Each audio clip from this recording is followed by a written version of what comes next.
Hello everyone and welcome back to the channel. So at the moment I am trying to produce electricity from our wood stove over the winter just to try and get some extra charge in our battery with the short dark days. And I'm trying to do this by making my own DIY thermoelectric generator. However, in last week's video we had a little bit of a setback which I'm going to hopefully fix in this episode and hopefully switch this on. Now, whilst I fix that, let's do a short little recap of how I made this and how I'm going to fix it. Or if you want, you can go back and watch the first and second episode to see how I built this in a bit more detail. So the first thing that I did was I came up with a design.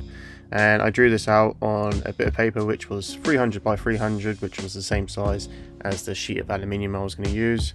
And then the next step was to cut it all out, and this allowed me to have a 3D model of the thermoelectric generator. So this is everything that I used for the project: a 1.5mm sheet of aluminium, an aluminium heatsink, 10 thermoelectric cooling modules, thermal compound, dual USB PC fans, step down power module, and some M6 terminal posts. So the next step for me was to take my template and glue it to the sheet of aluminium. I could then take it outside and start to cut around it using just an angle grinder and some sanding disc as well, just to get the curves. And then where I made some shallow cuts to try and bend the aluminium, it didn't really go to plan. So whilst I tried to come up with a solution for that problem, I decided to join all of the modules together, cutting the positive and negative short and soldering them together in series. I then added the thermal paste onto the heatsink. I also added some heat shrink to the end of the soldered cables. So instead of folding the aluminium, I decided to cut them up into individual pieces, give them a clean, and then I was going to join them together with JB Weld. So JB Weld has a really high heat resistance and it is very strong, and I'm really happy that I went with this. So here I am mixing up the epoxy. It's a two-part epoxy, one has a hardener and one is the steel, and I just go along the joins and fill them in with a little matchstick. I also ran some tape underneath in preparation, so when I folded it around, the tape sort of held it in place, or so I thought. Yeah, I'm not going to lie to you, this was well tricky, very fiddly, and in the end I got rid of the frog tape and went with cable ties, and it worked a hell of a lot better. So jumping ahead a little bit here, but I sanded off the excess JB Weld and then sprayed this with some heat resistant paint, and yeah, it really started to come together and look really cool.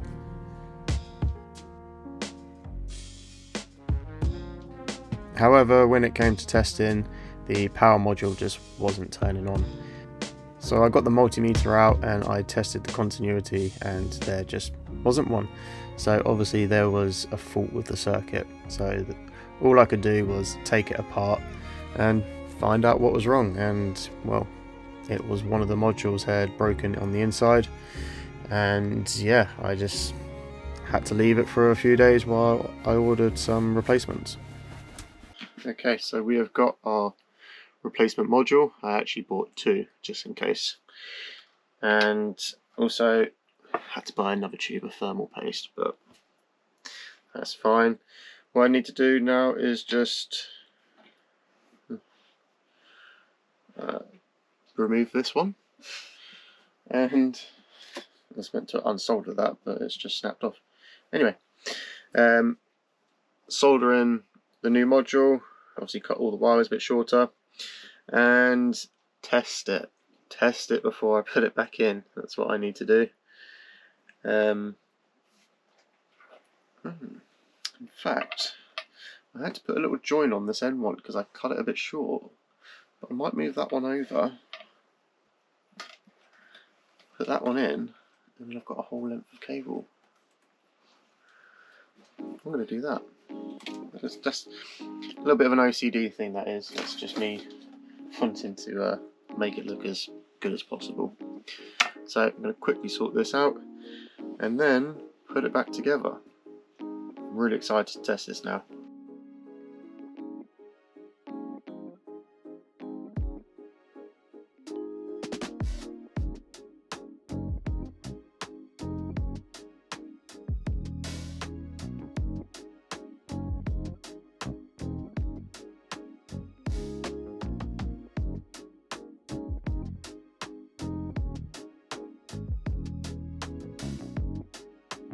Right, that is all soldered up now.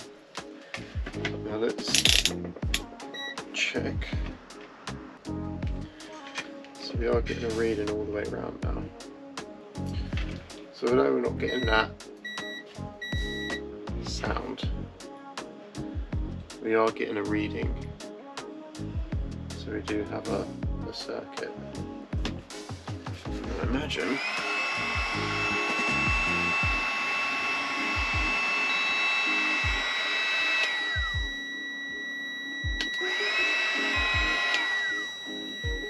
there we go.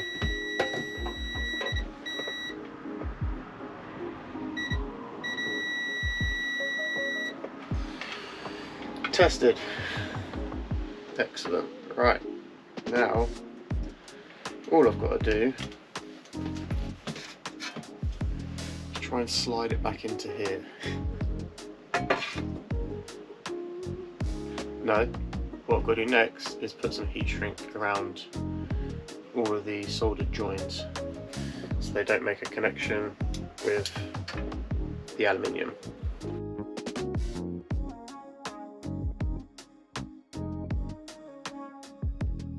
Okay, that's slid in pretty well. Now let's just give it another test. So we're still getting a reading all the way around. We have a circuit. That's good. Now obviously I broke off these little bits that go across here. I would like to put those back on,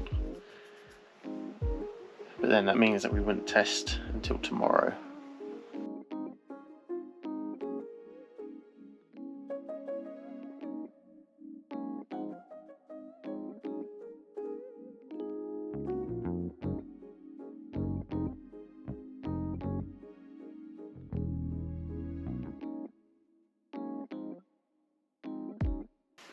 Cool, so we are ready to test this again. Just going to make myself a nice little fire and then I'll connect it all up to the MPPT charger.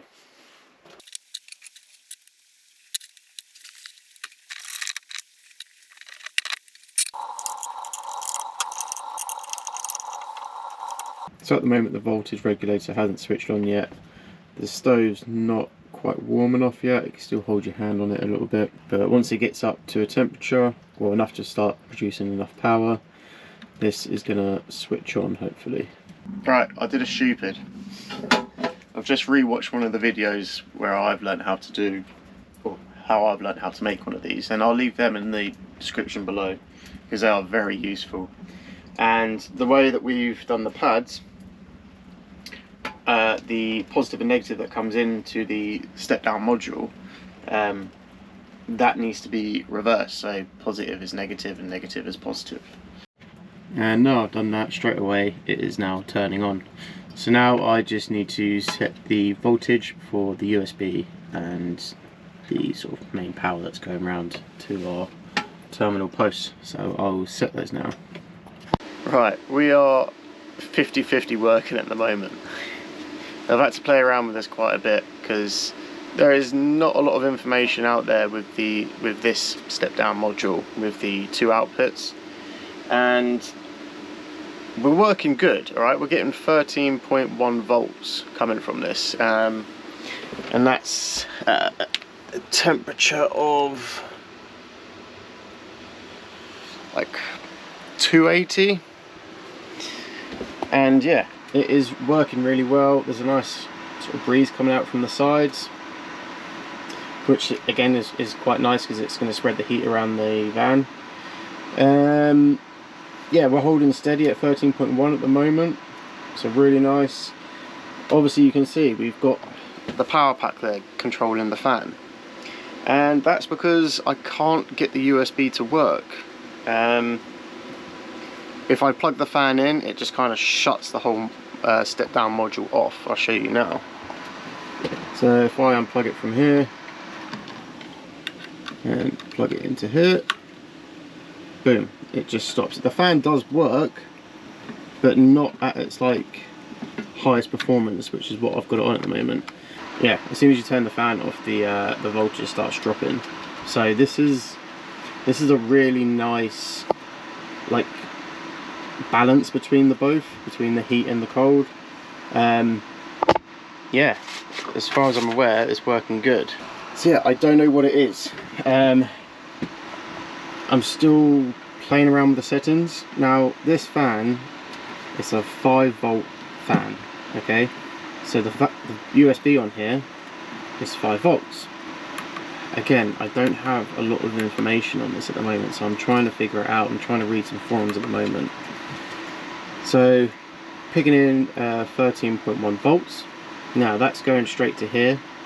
I'm getting 13.1 volts from there, so I know that's the voltage for there. If I go to this, it goes to 5.2 volts. Now, if I hold this down,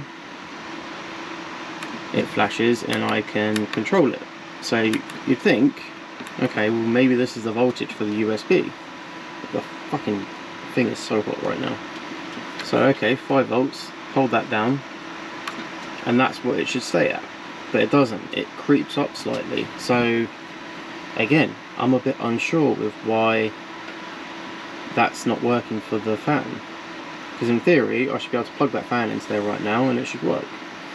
But it's not. Right, next one, I believe we've got ampage. Okay, I believe from what I saw online.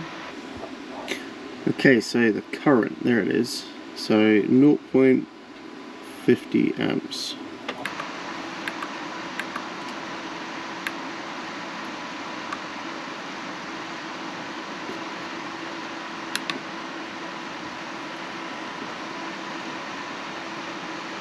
Doesn't seem to be holding steady, but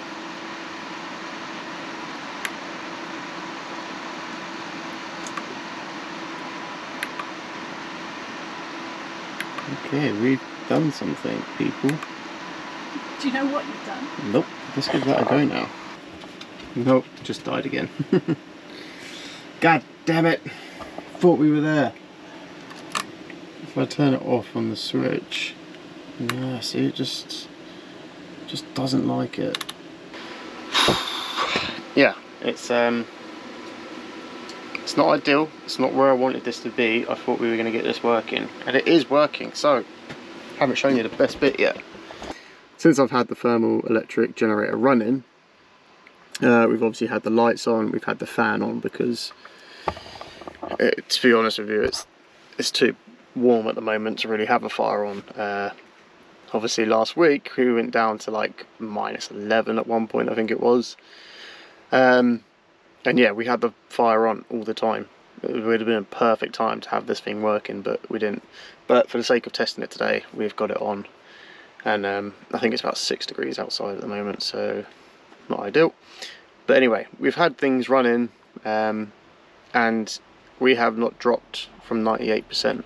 It's just kept it topped up perfect. This is what I'm hoping for. This is what I want for like using our electric at night when there's just absolutely no solar coming in whatsoever. So yeah, I am happy. Just got to get that USB fan working, because having it running off a battery bank doesn't really work, does it? So I've got a few options. I can either obviously figure it out, sort it out, that's fine, that'll be the best option. The other option is just to cut the USB end off and run it to the terminal posts and just have it running from there, because I just don't know why it's not working. But that's my option, so I could get that to work, and if it does, if I can do that, then the little thing's working.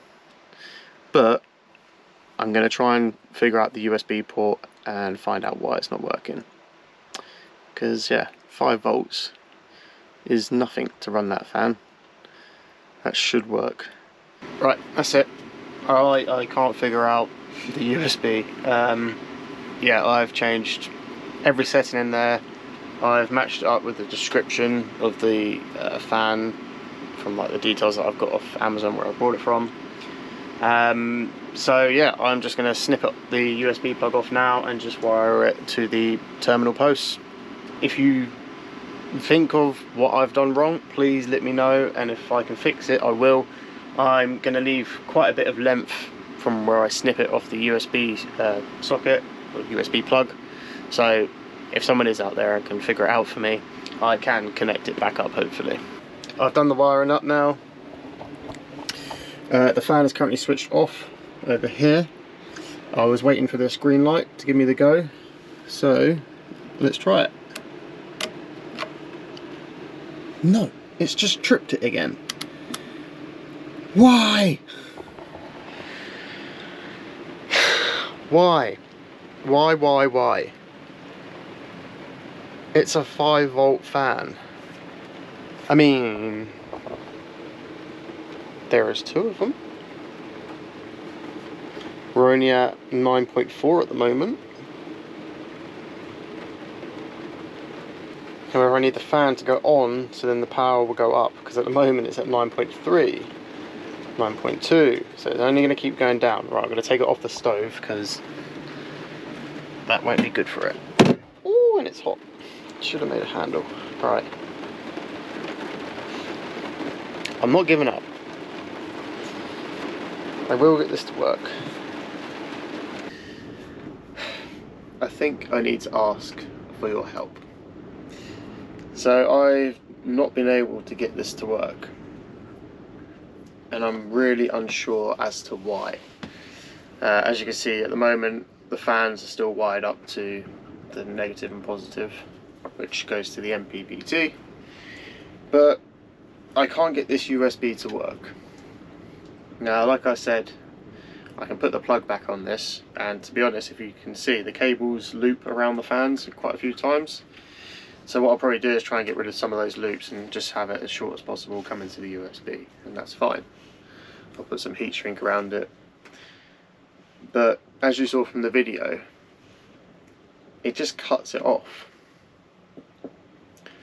And I can't figure out why. Now, I do have a 12-volt PC fan, but I don't think that's going to work either, because these are meant to be 5 volts, so even if it's 5 volts each, it's still only 10 volts. So the 12-volt one's going to be even more powerful. And yeah, if anyone's out there and they can help me, that would be great. I've already had some comments as well about maybe changing the modules that are underneath here. I spoke previously in the video before about these being tech modules, which is thermoelectric cooling, and apparently they are designed to give off heat. So maybe I go to the TEG ones, which someone said begin with SP, and by searching SP rather than TEG, I found some modules which are TEG modules, and they're at actually like a reasonable price. The reason I didn't go for TEG ones to begin with was because they were about, well, it varied really, like it could be between £6 and £7 per module, so obviously you need 10 of those, you're looking at 60 to 70 quid. For 10 of the ones that I've put in here was only 25 quid. So maybe I should look at buying those and replacing it, and maybe I'll get a higher voltage from them, because this step down module can take up to like 36 volts, so it should have the capacity to have 10 of those in here. Again, like I've done quite a bit of sort of research on trying to find out about this module. There's really not a lot out there. There's certainly not like a how-to or a step-by-step guide of doing all of the settings. So yeah, again, if there's anyone out there who can help me with this, please do reach out, and maybe we'll have to make a 2.0 version of this. But yeah, a little bit gutted that it didn't work exactly how I wanted it to. Again, it is producing power. I can just obviously hook it up the way that I did, and maybe just charge a little battery bank at the moment just as we drive, and then just wire that up to it and do it that way. But I would have rather it just worked the way that I designed it to. But yeah, if anyone's got any ideas, please do reach out, and I'm not giving up. this can work. The only other thing is that it's not very cold in Scotland. It's been the mildest winter that they've had in quite a long time, so yeah, we can't really use this at the moment. We're not using our log burner a great deal. At night it's like barely getting to 0 degrees at the moment, so there's really no need for it. Yeah, unfortunately that's going to be the end of this video. Again, any help that you have, please let me know in the comments down below, and yeah, we'll try and revisit this one. So thank you all for watching, and I'll see you on the next one. I don't know if you can tell, but I am sweating. This is the wrong time to be testing this out. Ah, bring back the minus. Bring back the minuses. Right.